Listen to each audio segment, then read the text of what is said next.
और इंडोनेशिया के प्रेसिडेंट ने एक ऐसी स्टेटमेंट जारी की है जिस पे तहलका मचा दिया। And my DNA test, and they tell me that I have Indian DNA.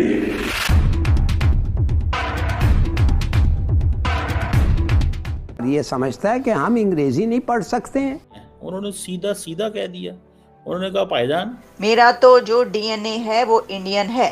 होश में आ जाए भाई साहब, ये पाकिस्तान है, ये इस्लामी जमहूरिया पाकिस्तान है, इस मुल्क के ठेकेदार नहीं हो आप लोग। जब एक मुसलमान मुल्क का प्रेसिडेंट ये कहे कि मेरा डीएनए इंडियन है, हमारी जो लैंग्वेज है वो संस्कृत से आती है, बड़ा हिस्सा हमारे जो नाम हैं वो संस्कृत से आते हैं, और हमारी ज़िंदगियों के ऊपर इंडियन सिविलाइजेशन का बहुत बड़ा स्ट्रॉन्ग इन्फ्लुएंस है। ये जो 57 इस्लामी ममालिक हैं और मुस्लिम उम्मा इसके ऊपर क्या कह रही है? और अच्छे तरीके से पाकिस्तानियों को ये बात समझ लेनी चाहिए कि पाकिस्तानी जब तक इस खित्ते में रहते हैं वो इंडियन सिविलाइजेशन का ही हिस्सा रहेंगे। वो कभी भी अरब या अफगान या वो कभी तुर्क मंगोल नहीं बन सकते हैं, चाहे जितना मर्जी उनको वो ग्लोरीफाई कर। मुल्क 27 रमजान को अल्लाह ताला ने इस कौम को तोहफे में दिया।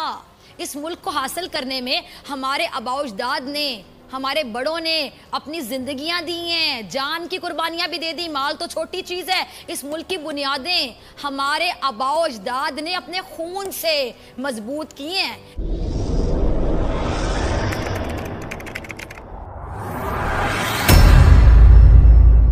नमस्कार दोस्तों, स्वागत है आपका पाकिस्तान की बर्बादी में।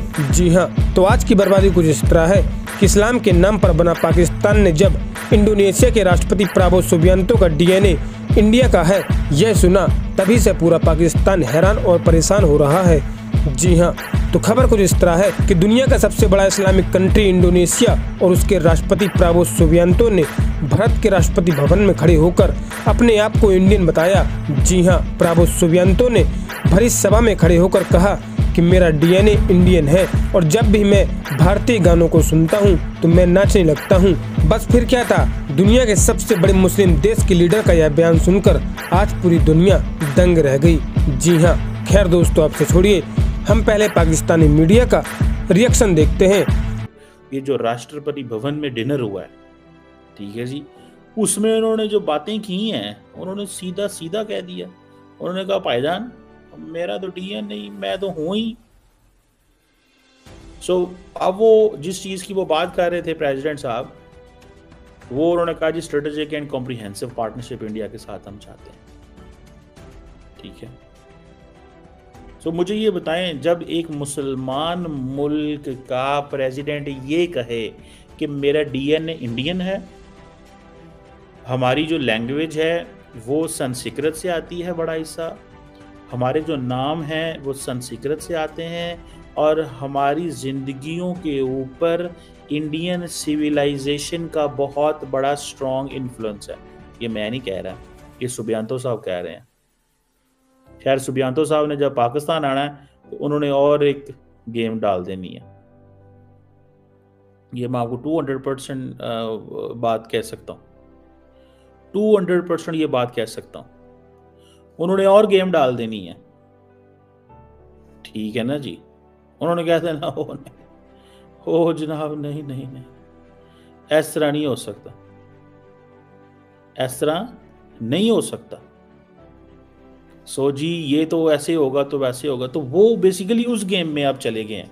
अब पाकिस्तान जैसा मुल्क जो है, उन्होंने जब आना है उन्होंने कहा अच्छा असा भी ताड़ियाँ मारनी है, वो भी ताड़ियाँ मार गए हैं। इंडोनेशियन प्रेसिडेंट बड़े स्मार्ट है, वैसे मैं आपको बात बताऊँ, he is a very smart player.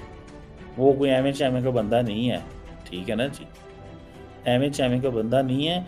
और उन्होंने ये बातें की हैं, और फिर इकोनॉमिक इंगेजमेंट में तो बहुत ज़्यादा थे, 38.8 बिलियन डॉलर, ठीक है जी, ट्रेड है।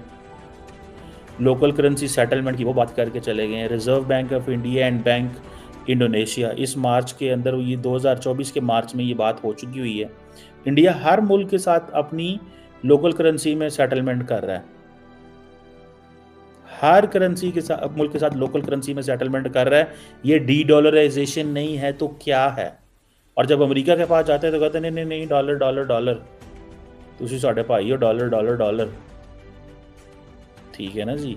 ये चीज़ें हैं। फिर इंडिया आपको पता है फार्मास्यूटिकल में हवाले से बड़ा काम करता है। सो ये चीज़ें वो हम अपने आप को वैक्सीन कैपिटल